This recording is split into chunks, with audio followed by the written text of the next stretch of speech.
एक दिन मैं और मेरी बीवी मधु बैठे हुए बातें कर रहे थे कि बातों ही बातों में मेरी पत्नी कहने लगी कि घर में बहुत सारा ऐसा सामान पड़ा है जो मुझे कभी समय पड़ने पर ज़रूरत लग सकती है, परंतु अभी कोई ज़रूरत नहीं है। अगर आप एक स्टोर रूम बनवा देते तो मैं सब सामान उसमें इकट्ठा रख देती।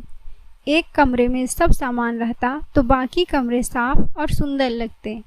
मैं अपनी बीवी से बहुत प्यार करता था तो मैं उसकी बात जल्दी मना नहीं करता। हालांकि मेरे पास पैसे नहीं थे इतने कि मैं स्टोर रूम बनवा सकूं। मैं उससे कुछ समय मांगा। 2 महीने लगे कि मेरे पास पैसे हो गए थोड़ा एक्स्ट्रा कि अब मैं स्टोर रूम बनवा सकता था। मैंने एक स्टोर रूम बनवा दिया। मेरी पत्नी बहुत खुश हुई और उसने सब सामान स्टोर रूम में अच्छे से सेट करके रख दिया। लेकिन कुछ दिन बाद वो थोड़ी अजीब सी हो गई थी। मैंने कई बार उसे अकेले में रोते देखा था। मैं अक्सर काम पे ही रहता, लेकिन जब भी घर आता तो मुझे लगता कि ये बहुत थकी हुई है। मैं सोचता घर में हम ही 2 लोग हैं। मेरे जाने के बाद थोड़ा बहुत काम रहता है, उसे खत्म करके ये सोती ही होगी, तो इतना थकी क्यों लग रही, जैसे कि दिन भर सोई ही न हो।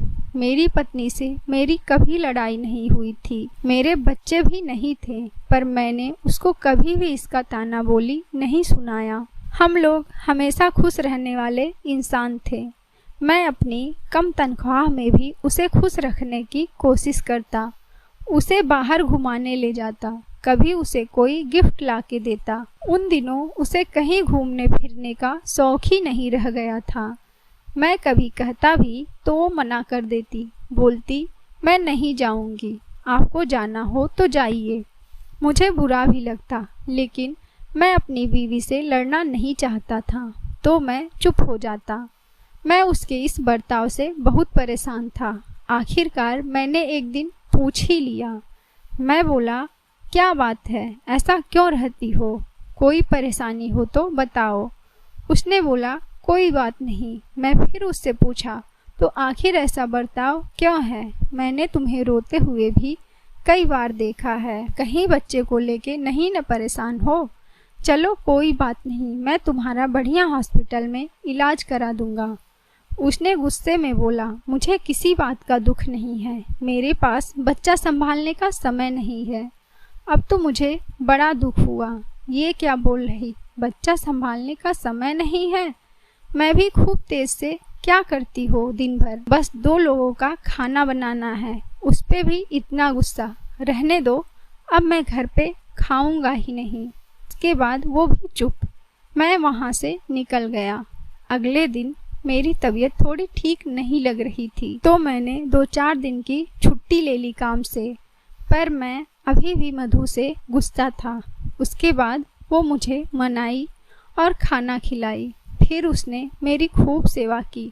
मैं सोचा चलो अच्छा है, अब ठीक हो गई ये। लेकिन वो जब भी किचन में जाती तो बहुत समय लगाती। एक दिन मैं सोचा चलो देखते हैं मधु क्या कर रही किचन में, थोड़ा हाथ ही बटा दूंगा। मैं किचन में गया तो देखा वहाँ मधु नहीं थी। मैं आवाज़ लगाते हुए किचन से बाहर आया तो देखा मधु स्टोर रूम का दरवाज़ा जल्दी जल्दी बंद करके भागी आ रही। मैं बोला, आराम से, इतना तेज भागने की ज़रूरत नहीं है। वो तो मैं किचन में नहीं देखा तुम्हें तो बुलाया। मुझे लगा ज़रूर कोई सामान लेने गई होगी स्टोर रूम में।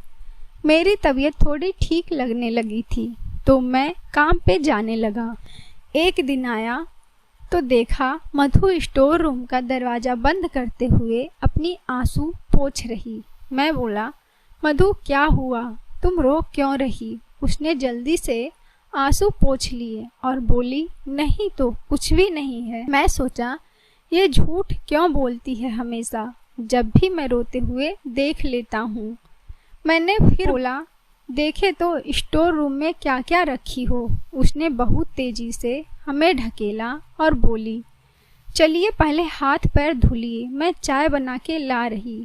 मुझे थोड़ा शक हुआ। मेरे मन में कई सारे सवाल घूमने लगे। कि क्या ये कुछ छुपा के रखी है स्टोर रूम में या कोई जादू टोना सीख रही, आखिर क्या बात है। अगले दिन मैं काम के लिए घर से बाहर निकला, लेकिन बाहर ही जाके रुक गया। मैंने देखा कि मधु अंदर चली गई है और बाहर का दरवाज़ा नहीं बंद की है। तो मैं घर के अंदर जाके छुप गया। मैं सोचा देखें ये क्या करती है दिन भर। मैंने देखा मधु चाय और नाश्ता का 2 प्लेट लेके जा रही स्टोर रूम की तरफ। मेरा सिर घूम गया। मैं सोचने लगा इतना बड़ा धोखा, मेरे रहते हुए ये घर में ही इतना बड़ा कांड कर रही। मुझे लग गया कि ज़रूर ये किसी आशिक को ला के छुपा कर रखी है। मैं सोच रहा था आखिर मैं इतना प्यार करता था इससे, क्यों ये हमें धोखा दी। मैं दौड़ के गया, दरवाजे पे ज़ोर से पैर से मारा। दरवाज़ा लॉक नहीं था तो खुल गया और जो मैंने देखा मेरी आंखें खुली रह गई। मैंने देखा ये तो मेरी सौतेली माँ है, जिनको मैं कभी अपनी माँ नहीं माना। मैं अवाक होके बस देख रहा था। तब तक उन्होंने बोला, बेटा तू मुझे अकेला छोड़ के यहाँ चला आया।